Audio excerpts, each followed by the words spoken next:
Marilah kita awali acara kita ini bersama-sama membacakan basmalah. Bismillahirrahmanirrahim. Di sini saya akan membacakan ayat suci Al-Quran Surah Ali Imran ayat 190 sampai 200. Ya Allah, ya Tuhan kami, berilah kami kekuatan dalam melaksanakan perjuangan dan tantangan yang akan kami hadapi dalam menegakkan agama-Mu, ya Allah. Indonesia tanah airmu, tanah tumpah darahmu. Wahai umat pembimbing kita, wahai umat satukan kita, kerahmatan lil alamin. Selaku Ketua Panitia, saya Persada, saya memohon maaf jika dalam pelaksanaan acara ini banyak kekurangan, baik dalam sambutan para sahabat-sahabat, konsumsi yang dihidangkan, maupun fasilitas dan suasana acara kegiatan ini. Dalam keterbatasan karena suasana pandemi ini, kami harap dalam segala kegiatan kita tetap bersama-sama menjaga protokol kesehatan, baik mencuci tangan, memakai masker, dan menjaga jarak, agar kegiatan ini dapat terjaga dan terlaksana sesuai dengan harapan kita. Akhir kata, dalam semangat bulan Syawal ini, saya mengajak seluruh pengurus dan anggota dan semua sahabat-sahabat umat untuk terus menjaga bersama-sama meningkatkan ukhuwah Islamiyah dan solidaritas sesama umat agar terwujud umat-umat yang istiqomah bersama-sama melawan kezaliman dan menegakkan keadilan. Sumatera Utara ini kader-kadernya sudah siap untuk melakukan perang siasi, yaitu perang politik. Kenapa kita bilang dimulai dari deklarasi luar biasa antusiasnya, sehingga saya teringat dengan ayat Allah Subhanahu wa taala. Allah berfirman, "Wa minan nasi may yashri nafsahu batigha amaradatillah wallahu raufum bil ibad." Di antara manusia, kata Allah, ada orang-orang, kalau di antara berarti tidak banyak. Pilihan ini. Semoga kita adalah pilihannya dimaksud dengan Allah. Wa minan nasi may yashri nafsahu batigha amaradatillah. Di antara manusia, di antara kader-kader partai umat, ada yang rela mengorbankan dirinya, rela datang jauh-jauh. Mari kita terus susun barisan, rapatkan barisan. Kita yakin bahwa innallaha ma'ana, la takhaf la tahzan. Jangan kita sedih, kita tak punya apa-apa, baru mulai partai ini, belum ada DPR-nya, belum ada fundraising-nya. Jangan sedih, la takhaf, jangan takut. Rasulullah aja ketika perang Badar 1:3 bisa mengalahkan pasukan. Kita insya Allah dengan modal, insya Allah elektabilitas kita sudah di atas partai-partai middle, masuk 10 besar, bahkan partai yang 5-6% kemarin dapat, sudah bisa kita lewat. Insya Allah sebagai modal dasar kita. Ini dari Majelis Syuro, langsung Sekretaris Pak Amin yang menentukan, ya saya tidak sebut hitam putih, tapi Majelis Syuro lah. Dan minta tolong nanti Ustadz Sambo kami, apa sih tugas dari MPPW dan MPPD itu? Karena mungkin tidak seluas tugas dari Majelis Syuro. Dan apa kaitan atau sinkronisasi kerjanya dengan Majelis Syuro.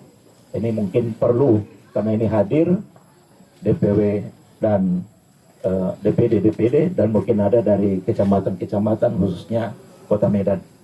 Ustadz Bukhari, kita mengharapkan juga bagaimana konstelasi politik ke depan dan bagaimana partai umat merebut. Saya udah catat tadi ke usulan dari KPU Pusat kepada Komisi 2 bahwa sudah diterima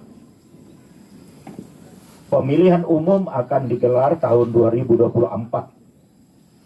Kemudian pemilihan legislatif Pilkada 2024. Kemudian Pileg legislatif disepakati 21 Februari. Kemudian Pilkada 20 November.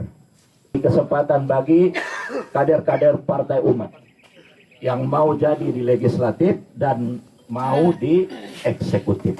Ini kita persiapkan.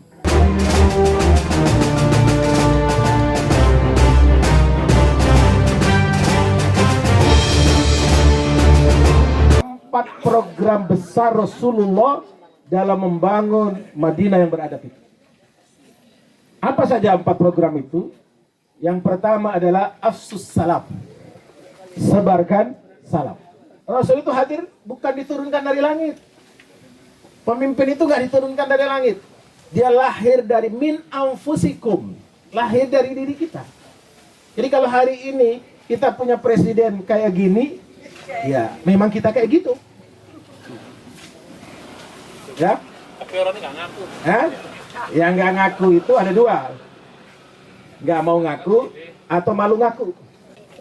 Nggak mungkin kita nggak nyaman, kita bisa menyebarkan kedamaian. Orang yang bisa menyebarkan kedamaian ketika dia merasakan kedamaian itu. Maka ketika Rasulullah mendapatkan penghargaan dari Assalamu alaika ayyuhan nabi wa rahmatullahi wabarakatuh, Nabi nggak lupa diri. Tapi apa kata beliau? Assalamu alaina wa ala ibadillahi sholihin. Wah, ini tugas kita nih. Rasulullah itu telah membuat kita berhutang. Kenapa? Beliau itu ibaratnya, ada salah satu Syekh Abdul Qadir, kalau saya lupa nama, tidak keliru namanya, dalam kisah Isra Mi'raj beliau mengatakan, andaikan saya yang di Isra Mi'rajkan oleh Allah, gak akan pulang lagi. Kenapa? Beliau sudah mencapai apa yang disebut namanya Sidra al-Muntah, puncak dari kenikmatan. Al-Muntah yang terakhir sudah nggak ada lagi. Ibaratnya kalau jadi presiden nggak ada lagi, udah selesai, udah mentok, udah akhir. Tapi apa yang beliau lakukan? Ketika mendapatkan itu beliau mengatakan Assalamu alaina wa ala ibadillahi sholihin. Ya Allah, jangan hanya saya sendiri, jangan hanya saya seorang, tetapi ala ibadillah, atas hamba-hambamu. Dikhususkan lagi as-sholihin, hamba-hamba yang soleh. Manusia itu tempatnya salah dan lupa. Kalau ada salah-salah sedikit, jangan langsung dicap. Tapi apa?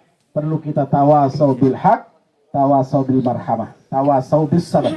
Kita saling mengingatkan dengan baik, mengingatkan dengan penuh kasih sayang, dan mengingatkan dengan penuh cinta. Waktu kita cukup sempit, ya.